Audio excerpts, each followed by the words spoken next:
I don't think so. No, no, no, no. I don't think so.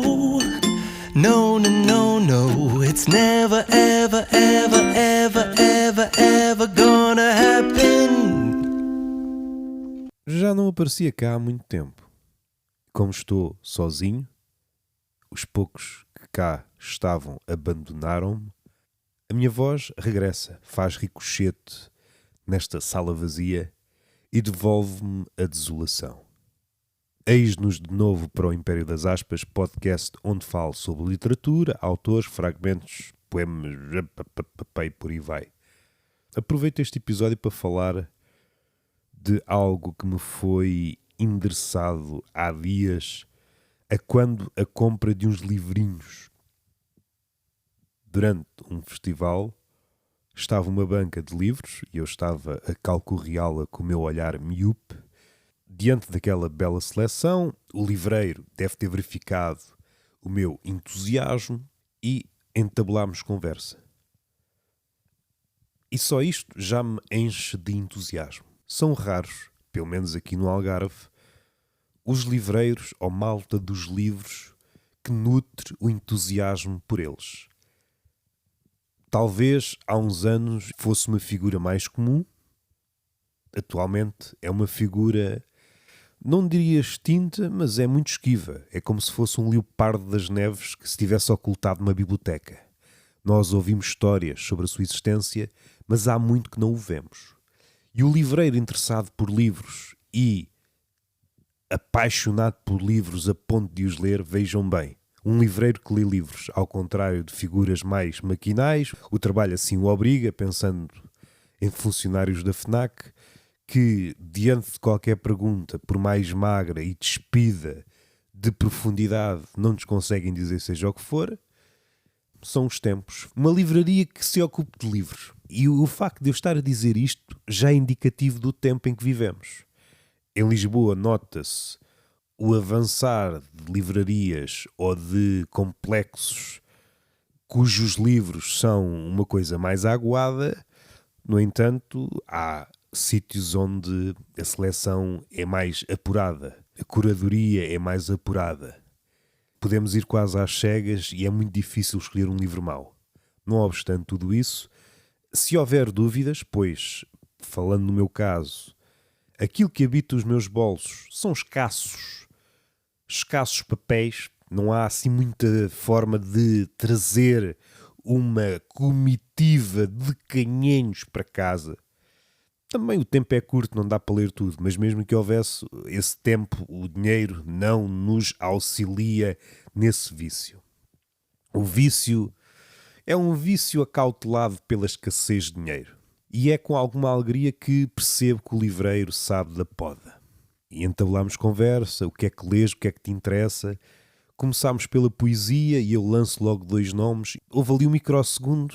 É daquelas conversas que eu já não estou preparado para ter com alguém que vende livros. O que não deixa de ser elucidativo de algo que está a acontecer em Portugal. Mesmo na feira de livros, há certas bancas que vocês podem fazer. Eu não estou a dizer questões profundíssimas, ainda que, se escolherem as bancas certas, podem obter respostas à altura. É uma bela triagem. Há sítios onde, se vocês apontarem para um livro e tem isso, mas em versão algodão doce, eles vão procurar. E há outros que, mediante a escolha de um livro que vocês têm na mão, sabem das famílias. Sabem ver no olhar do potencial leitor aquilo que ele mais necessita. Temos aqui esta tabela de nutrientes, vamos encher o bandulho com livros como deve ser. Não estão tão preocupados a vender, ainda que isso seja consequência, mas a fornecer matéria-prima para a pança do leitor. E à pergunta, o que é que te interessa na poesia? Lancei 2 nomes, portugueses, contemporâneos, Daniel Jonas, a Andréa Ceifaria, e a dizer a Inês não sei porquê. Não me recordo de nenhuma Inês, haverá certamente. Esses 2 nomes, que são muito importantes para mim, já o falei noutros certames, parece-me que são 2 nomes à parte. Evidentemente depois descambámos no Herberto Helder e nesses poetas. O Herberto Helder para mim, provavelmente... Eu não digo o Camões porque eu não conheço a obra toda de Camões. Conheço os Lusíadas, quero reler os Lusíadas. conheço os sonetos. Só pelos sonetos já dava para pô-lo num sítio bom.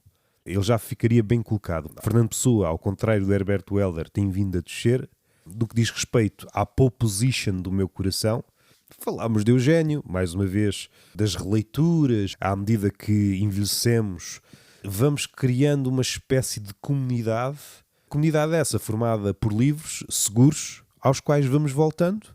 E por isso mesmo, por esse ritual de regresso, sendo que o regresso é impossível, mas na medida do possível, e o livro vai-se desdobrando em vários livros, se for um livro possante. O Moby Dick é um desses exemplos, a obra completa do Herbert Welder, a obra poética, é um outro exemplo, e um exemplo contrastante, que eu disse, o Eugénio de Andrade.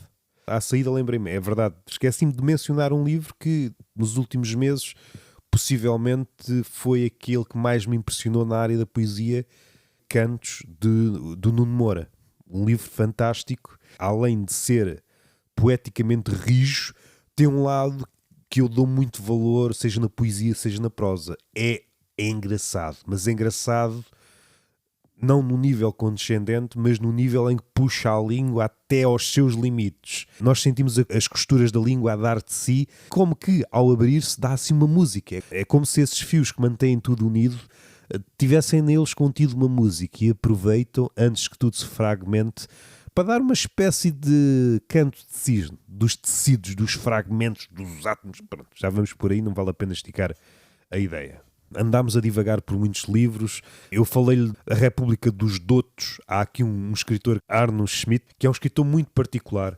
Caso leiam, percebem que, ok, isto é diferente. Mediante esta conversa, dei-lhe algumas referências e ele, ok, tu gostas deste tipo de livros? Eu, sim e não. Eu não sei, eu não consigo responder simplificadamente à questão que livros é que gostas ou que autores é que gostas. Vou dando alguns exemplos e vou tentando afinar.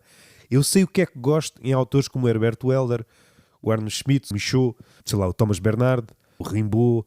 O vigor, o sentimento de, ao olhar para o texto, aquilo está vivo. É como se fosse um animal que eventualmente estava preso no âmbar, mas graças ao olhar do leitor, caraças, esperneia e vem à tona do âmbar, desmistificando a nossa ideia de vivo e de morto. Afinal não sabes o que é estar vivo e o que é estar morto. O Herbert Welder tem isso, o Henry Michaud tem isso.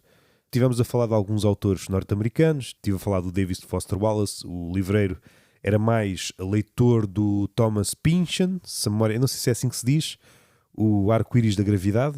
Eu acho que foi o único livro que eu li dele. Que é muito importante porque ele, um dos vetores da obra dele elucida-nos de uma coisa que tornou-se graçante no nosso século, que é a batalha entre os paranoicos e os antiparanoicos. Quase que podemos definir o século XXI como esta batalha. Os paranoicos que acreditam que está tudo ligado e os antiparanoicos como que acreditam é como se fosse a religião contrária. Nada está ligado. E tudo resulta desta batalha. Comprei um livro de um escritor português. Não sei se já li aquele. Eu nem me recordo do livro. Uma singularidade que é algumas folhas estão unidas de propósito para dificultar o leitor e nós temos de estar lá com uma faca a cortar as folhas.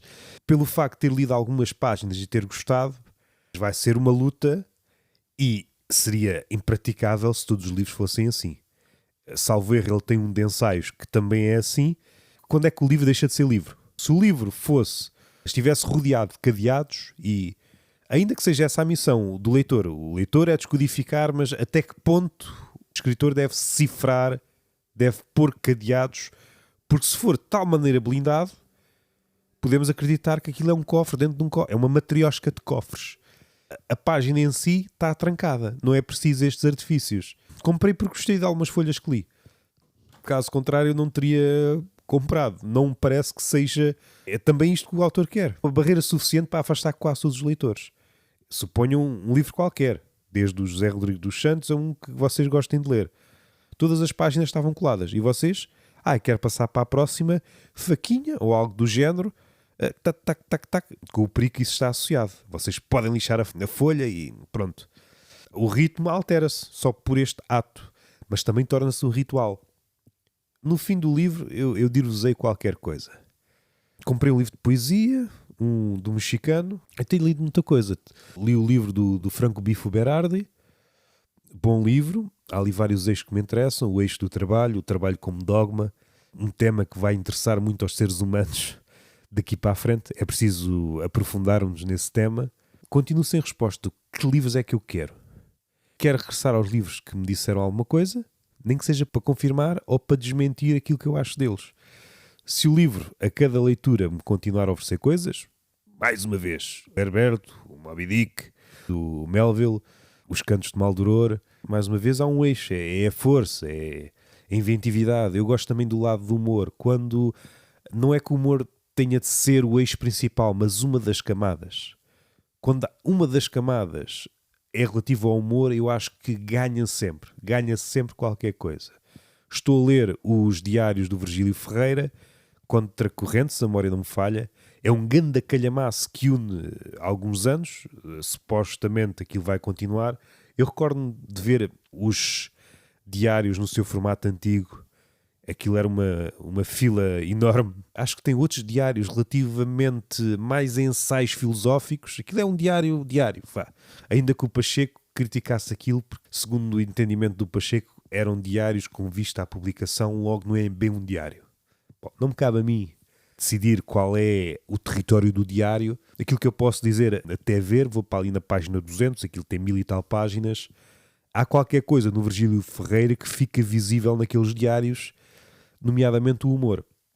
Há ali muita graça, sobretudo nas primeiras 100 páginas. E o não se levar a sério. No entanto, este não se levar a sério pode ser performático, como diz o Pacheco.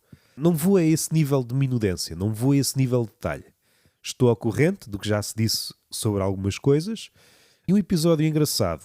Ali pela altura da Revolução dos Cravos, ninguém esperava pelo 25 de Abril. Mesmo alguém que pensou sobre todas essas coisas e isto elucida-nos sobre a natureza das revoluções. Ninguém nos vem telefonar uma semana antes, está atento que a revolução vem aí. Ninguém sabe quando é que vem a revolução. E a revolução não se faz numa tarde. Depois de acontecer aquilo que acontece, aquilo é um longo processo de... torna-se burocrática. E ler os meses seguintes, após a revolução, perceber que está tudo... e há coisas que regressam. Nós, quando pensamos em datas, em fatos históricos, normalmente compactamos tudo numa data. Na realidade não é assim.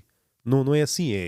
A coisa vai acontecendo durante muito tempo e fragmentada. Numa zona do país acontece a um ritmo, na outra a outro e assim sucessivamente. É uma constelação de microacontecimentos que juntos é que dá essa data. Pensar numa revolução enquanto data é frágil e é intelectualmente pobre. Estou a gostar desse livro. Gosto muito do Virgílio Ferreira. Já há muito não regressava a ele. Gosto muito do livro sobre pensar, que são fragmentos. Foi muito importante. Eu recordo-me de eu ter lido, sei lá, há 10 anos. Eu já o reli algumas vezes. Mas a primeira vez, pá, há 10 anos, e aquilo ter sido muito importante. A forma como ele escreve e pensa pode ser parodiável. Como é que ele era chamado pejorativamente? Filósofo de Fontanelas ou Camus de Fontanelas, algo assim desse género. Um certo linguajar de quase arraiar a pseudofilosofia, aquele enrolar-se nos verbos de um lado para o outro e às tantas, ok, tu disseste isto e agora disseste o contrário e agora estás a dizer novamente a mesma coisa com outras palavras. Não é muito diferente de certos exercícios que o Fernando Pessoa faz no livro do Desassossego. Pronto, aí entra o prestígio e percebemos que a análise que exercemos sobre determinado autor é diferente da de outro. Na obra de um autor que não granjeia de um prestígio tão grande. Parece-me um autor mais ou menos esquecido. Não anda assim muita gente a ler o Virgílio Ferreira. Ele tem alguns romances bons, os contos eu não me recordo já. Tem esses livros, o Escrever e o Pensar, tem estes diários, tem depois uma coleção de ensaios. Parece-me um autor importante. Se calhar a época áurea dele já passou, tal como o Miguel Torga. É curioso pensar como Miguel Torga e o Virgílio Ferreira foram figuras grandes, não sei precisar as alturas em nível de estatuto, não sei precisar, já não é do meu tempo, mas são figuras que hoje em dia, se não for, eu não sei se o Virgílio Ferreira entretanto saiu, era dado a aparição num ano qualquer, já não me recordo qual, não sei se saiu para entrar outro, e se saiu, ainda menos, o Torga também, quem é que anda a ler o Torga? Há um certo grupo de velhotes, sobretudo rurais, que têm uma ligação ao campo e gostam de ler Torga por aquilo que representa, talvez Aquilino, se bem que Aquilino é mais distante, está mais distante pelo seu palavreado, e não sei se é uma heresia que fazer esta ligação entre Torga e Aquilino, a ligação na medida em que dão a atmosfera do campo. Mas ao ler Torga e ao ler Aquilino, parece-me que o Aquilino cheira mais a rocha, cheira mais a mato, daquilo que eu sei. O Aquilino também foi um autor que eu li muito em puto, era dos poucos livros que havia cá em casa. Li recentemente, que há 2 ou 3 anos, um livro que é Terra do Demo, se a memória não me falha. O Torga já há muito tempo não leio. Também tem diários, acho que nunca li os diários do Torga. O Torga foi durante muito tempo, era o Torga e o Teixeira de Pascoais, as figuras mais importantes das letras em Portugal. Mais tarde um pouco a Agostina e mais tarde ainda depois figuras como o Saramago. O Saramago agarrou-se ao Nobel e é mais difícil de o apagar, mas todas essas figuras, o Cardoso Pires, mesmo o Cardoso Pires, que não se quer que anda a ler o Cardoso Pires. Também quer que anda a ler seja o que for, também é essa a questão. Tirando as novidades, aquelas novidades intensificadas pela publicidade, estamos falados. Espero que recebam este episódio. No próximo vamos falar de um livro em concreto. Neste apenas foi uma reapresentação, tratando aquela questão do que é que lês, o que é que me interessa, não consigo responder. Consigo responder se no final do livro, ok, encontrei qualquer coisa, não encontrei, voltar-me a interessar. É como se fosse uma escavação arqueológica condenada ao infinito.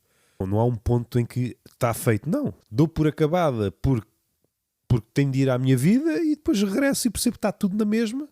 E num dia encontrei uma civilização, no outro ano, após outra releitura, encontro outra civilização. E penso, porra, mas isto estão todas as civilizações aqui neste livro? Não sei se vou fazer alguns episódios com pessoas. Se acharem fixe, contactem-me no Instagram ou noutra rede social qualquer. Olha, eu gostava de falar contigo acerca deste livro e estamos aqui 20, 30 minutos a falar de um livro e coisas à volta do livro. Não quero que os episódios sejam muito grandes, pelo menos até ver é isto que eu quero. É episódios não muito longos. Até ver, este é o molde do podcast. Até à próxima, boas leituras. I don't think so. No, no, no, no. I don't think so. No, no, no, no. It's never, ever, ever, ever,